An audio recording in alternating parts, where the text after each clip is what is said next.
Terminology को समझना होगा और इसके बाद में आप चाहो तो खुद से भी अपने प्रोजेक्ट तैयार कर सकते हो। जो आप गियर देख रहे हो इसके ऊपर बहुत सारे टीथ बने हुए हैं। जब एक गियर दूसरे के कांटेक्ट में आता है तो वह इन टीथ से ही पावर को ट्रांसफर करता है। तो जब भी दो गियर मैच होते हैं तो प्राइमरी कंडीशन यह है कि उनके टीथ की साइज बराबर होनी चाहिए, अदरवाइज स्लिपेज भी हो सकता है, नॉइस भी ज्यादा होगी और गियर सही मैच भी नहीं होंगे।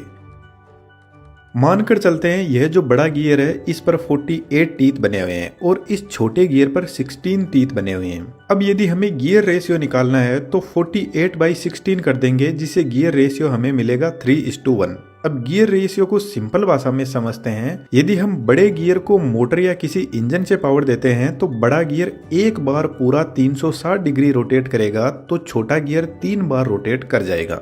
अब इससे एक बहुत बड़ा फायदा होगा। यदि हमारे इंजन या मोटर की स्पीड कम है तो हम ज्यादा स्पीड बढ़ा सकते हैं कुछ ऐसे गियर रेशियो से, लेकिन इसका एक नुकसान भी है। Torque is equal to power upon omega होता है। यहाँ पर ओमेगा स्पीड है। अब इस गियर रेशियो से स्पीड तो बढ़ जाएगी लेकिन टॉर्क कम हो जाएगा। इसलिए आप गाड़ियों में हमेशा देखोगे कि 5 नंबर गियर में गाड़ी की स्पीड बहुत होती है लेकिन टॉर्क बहुत कम होता है। यदि रेस्ट पोजीशन में गाड़ी में 5 नंबर गियर लगाकर चलाने की कोशिश करते हैं तो गाड़ी इतना ही टॉर्क जनरेट नहीं कर पाएगी कि वह थोड़ी बहुत हिल भी सके, क्योंकि यहाँ पर एक बड़ा गियर छोटे गियर को रोटेट करवा रहा है।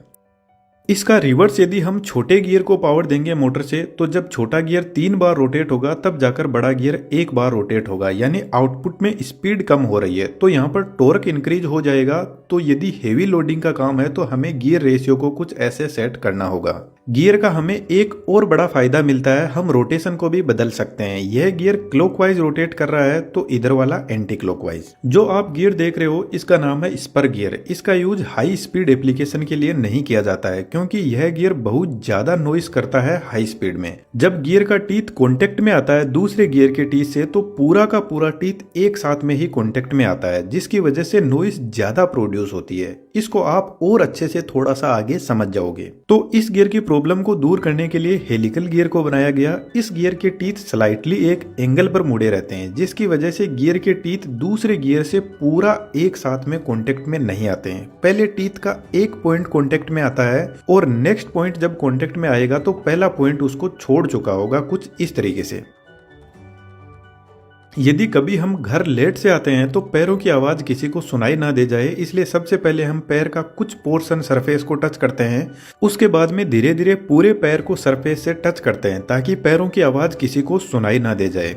ठीक ऐसा ही हेलिकल गियर में होता है। तो यहाँ पर हमारे पास में गियर की स्पीड बढ़ गई और गियर साइलेंट भी हो गए, इसलिए गाड़ियों के गियर बॉक्स में हेलिकल गियर को ही यूज में लिया जाता है। स्पीड को और ज्यादा इंक्रीज करने के लिए हमें जरूरत पड़ी डबल हेलिकल गियर की, जिसको हेरिंग बोन गियर भी बोलते हैं। यह सेम हेलिकल जैसे ही होते हैं लेकिन डबल होते हैं। यह gear smoothly and silently power transfer करते हैं। क्योंकि एक टाइम में 2 टीथ मैच होते हैं, इसलिए गाड़ियों का जो गियर बॉक्स होता है उसमें इन गियर को यूज किया जाता है। इसके अलावा सबमरीन और स्टीम टरबाइन जो बहुत हाई स्पीड में रोटेट करते हैं और जो स्पोर्ट्स कार होती है वहां पर भी इनका यूज होता है।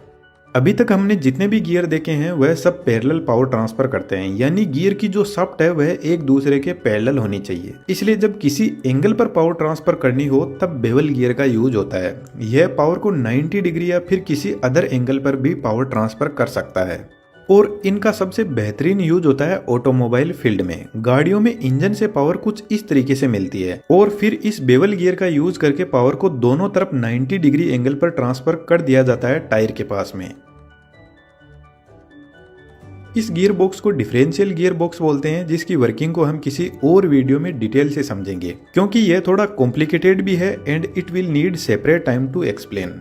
इसके बाद में वोम गियर आता है जो बहुत ही इंपॉर्टेंट है। वोम का हिंदी मीनिंग होता है कीड़ा। तो यह कुछ कीड़े की तरह रेंगता है और गियर को रोटेट करवाता है। यह गियर भी 90 डिग्री पर पावर को ट्रांसमिट करता है, बट इसकी कुछ खास बात है। एक तो यह गियर स्पीड को बहुत ज्यादा रिड्यूस कर देता है। इसका गियर रेशियो 300:1 भी हो सकता है, जिसका मतलब है यह वोम जब 300 राउंड कंप्लीट करेगा तब जाकर वोम व्हील एक राउंड पूरा करेगा। इसका सबसे बड़ा फायदा होता है कि जब स्पीड इतनी ज्यादा रिड्यूस हो जाती है तो हमें बहुत ज्यादा हेवी टॉर्क मिलता है। एक इनका बेनिफिट और है कि सिर्फ वोम ही व्हील को रोटेट करवा सकता है, व्हील वापस वोम को रोटेट नहीं करवा सकता। इनमें वन वे पावर ट्रांसफर होती है, इसलिए इनका यूज एलिवेटर जहां पर बहुत हेवी लोड होता है वहां पर यूज होता है। इसके अलावा गाड़ियों में जो स्टीयरिंग व्हील होता है वहां पर भी इसका यूज होता है ताकि कार की स्टीयरिंग को स्मूथ बनाया जा सके। इसके बाद में आता है रैक एंड पिनियन गियर। इसमें जो रोटेट हो रहा है उसको पिनियन बोलते हैं और जो लेफ्ट राइट मूव हो रहा है उसको रैक बोलते हैं। यह गियर बॉक्स रोटेशनल मोशन को लीनियर मोशन में बदल देता है। इसका सबसे बड़ा एग्जाम्पल है गाड़ियों में जो मैकेनिकल स्टीयरिंग आती है, उनमें हम गाड़ी के स्टीयरिंग को एक रोटेशन में मूव करते हैं, लेकिन गियर की हेल्प से गाड़ी के टायर लेफ्ट राइट मूव करते हैं कुछ इस तरीके से। कई बार हमारे सामने ऐसी सिचुएशन आ जाती है कि एक तो दो गियर के बीच में दूरी ज्यादा है और हमें दोनों गियर का रोटेशन भी सेम ही डायरेक्शन में चाहिए, तो इसके लिए हम बीच में एक आइडलर गियर को यूज करते हैं जो इन दोनों गियर को कनेक्ट भी कर देगा और रोटेशनल एक्सिस भी सेम कर देगा।